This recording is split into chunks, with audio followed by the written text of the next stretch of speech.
একটা দৃশ্যপট তুলে ধরতে চাই। একটু চিন্তা করেন, আজকে থেকে প্রায় 20-25 বছর আগে পরিবারগুলোর কথা একটু চিন্তা করেন।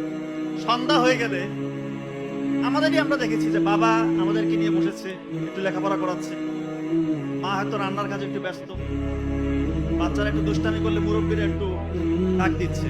খুব সুন্দর একটা পরিবেশ। সবার সাথে সবার ব্রেইন থেকে অক্সিটোসিন রিলিজ হচ্ছে। অক্সিটোসিন রিলিজ হলে সবার সাথে সবার মানসিক যে একটা বন্ধন, এটা আরো একাত্ম হয়, জোরালো হয়। আর 2025 সালে এসে আপনি একই চিত্র দেখেন, একটা পরিবার দিয়ে লক্ষ্য করেন কি হয়। বাবা হয়তো অফিস থেকে এসেছে, মোবাইল চালাচ্ছে, নিউজ দেখতেছে। মা হয়তো পাশেই বসে আছে, উনি হয়তো বা টিকটক, ইনস্টাগ্রাম কিছু একটা চালাচ্ছে। সন্তান 10-12 বছরের সন্তান, তার হাতে মোবাইল দিয়ে দিয়েছে, সে হয়তো কোনো একটা স্টোরি চেক করছে। ছোট বাচ্চা আছে, সে কান্না করছে, তাকেও তার কান্না থামানোর জন্য কার্টুন দিয়ে দিয়েছে। আর যে মুরব্বীরা একটু হয়তো বা শাসন করবে, এই যে ভুলটা চলতেছে পরিবারে, একটু দেখভাল করবে, একটু শাসন করে ঠিকঠাক রাস্তায় আমাদেরকে নিয়ে আসবে, সেই মুরব্বীদেরকে দেখেন দূরে কোথাও রেখে এসছে। ম্যাক্সিমাম পরিবারের চিত্রটা এরকম। এটা খুবই করুণ একটা চিত্র।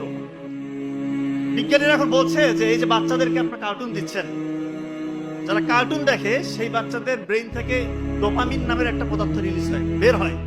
এই ডোপামিন যখন তার বের হবে, ওই বাচ্চার ডোপামিন বেশি বেশি যে কাজগুলো থেকে রিলিজ হয়, ও শুধু সেই কাজগুলো করতে চাবে। কারণ কোন কাজগুলো থেকে ডোপামিন বেশি বেশি রিলিজ হয়, যত খারাপ অ্যাক্টিভিটিস আছে, যত পৃথিবীতে খারাপ খারাপ কাজ আছে, এই খারাপ খারাপ কাজ থেকে হাই ডোপামিন রিলিজ হয়। আপনি ছোটবেলায় তার হাতে এই মোবাইলটা দিয়ে দিলেন, সে বড় হয়ে যত খারাপ কাজ আছে, জুয়া খেলবে, মাদকাসক্ত হবে, আল্লাহ মাফ করে রেপিস্ট হবে, পর্নোগ্রাফিতে আসক্ত হবে, অশ্লীলতায় ভরপুর হবে।